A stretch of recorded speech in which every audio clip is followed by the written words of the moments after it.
Hi mga kamadig, gagawa tayo ng sinaing na tulingan. Noon sa lahat, hindi pwedeng wala yung tulingan. Siyempre, sinaing na tulingan to. Ang ginawa lang po namin dito sa isang to ay tinanggal yung buntot kasi yung po yung balansa talaga sa isda, yung buntot ng tulingan. Iikutin nyo na po yan tapos hihilahin. Ganun po. Tapos ginawa po ay hiniwa sa gitna, tapos ay pinitpit. Ganun po, pinitpit.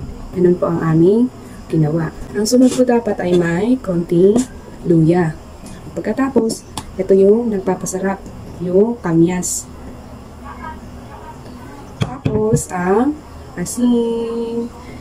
Lalo-lalo na, nakakadagdag ng pampasarap ay yung dahon ng saging. Mas maganda po sana kung may taba ng baboy. Kasi yun po yung mas nagpapasarap doon sa sinaing na tulingan. Kaso nga lang po, wala akong nabili dito sa may amin.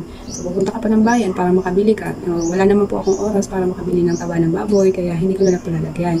Siyempre, hindi pwedeng mawawala dyan ang tubig. Ilalagay natin yan sa huli. Tapos, maghanda tayo ng kawali.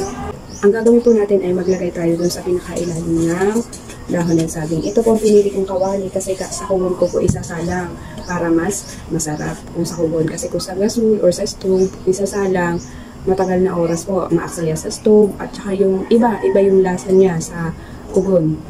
Diba? Mas malinamnam siya kapag sa kugon ni sinalang o niluto. Kaya lalagyan na po natin dito na sa ilalim ng dahon ng saging. Pagkalagay nyo po ng dahon ng saging sa kawali kung saan nyo po iluluto, ay maglagay na po tayo ng kamyas.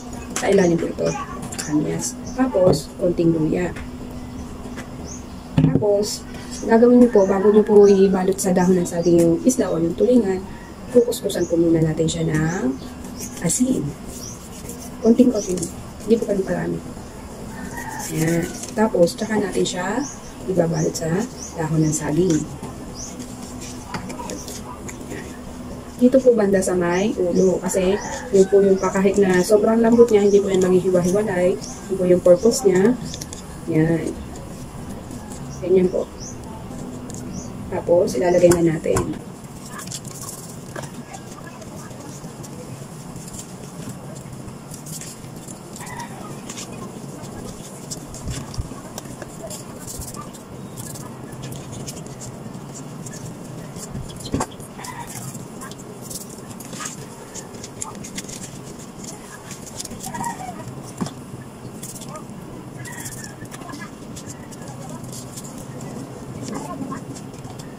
Tapos, lagyan ulit natin ng kamyas. Para kada layer, meron siyang kamyas. Pagkatapos po natin balutin lahat ng dahon ng saging ng isda, lalagyan na po natin ito ng tubig.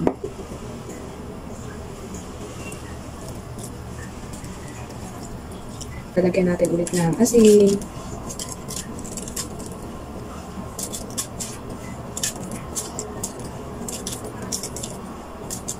Tsaka yung luya. At kamyas.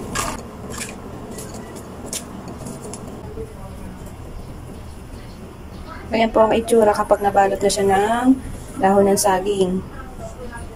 Sasalang na natin.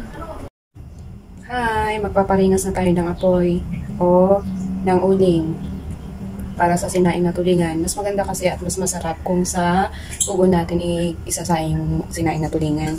Diba? Papakita ko sa inyo para mas madali nyo mapaapoy o mapabaga ang uling. Ang ginagawa ko lang po is nilalagyan ko siya ng alcohol. Tsaka ko siya sisindihan para mas mabilis. Kasi yung iba pinapaapoy pa o sinasalang pa nila sa stove o naglalagay pa sila ng papel na pinapaapoy para magbaga yung uling. Pero ako kasi ang ginagawa ko, nilalagyan ko ng alcohol. Natutunan ko yun sa asawa ko para mas mabilis daw magbaga yung uling. No? Ganito po ang ginagawa ko. Magbuhos na tayo ng alcohol. Tapos, ang gagawin natin, lalagyan natin siya ng cotton buds. Yan. Lalagyan ng cotton buds. Tapos, yan. O, diba? Mas mabilis mag-apoy. O, tapos, bababagain mo lang yan. Pag nawawala na yung apoy, magdadagdag ka lang ng paunti-unti ng alcohol. O, ganyan po ginagawa namin para hindi mahirap magparingas. Lulutuin po natin yung isda ng mga ilang oras. 2 hanggang 4 hours, kung pwede hanggang 6 hours. Para mas masarap. Hintayin na lang natin siya maluto. Papakita ko po sa inyo ang tulingan kapag naluto na. At ayan na po mga kamadi, luto na ang ating sinaing na tulingan. Handa na ba ang inyong kanin? Tara na't kumain. Thank you for watching. Ingatan lahat. Bye-bye!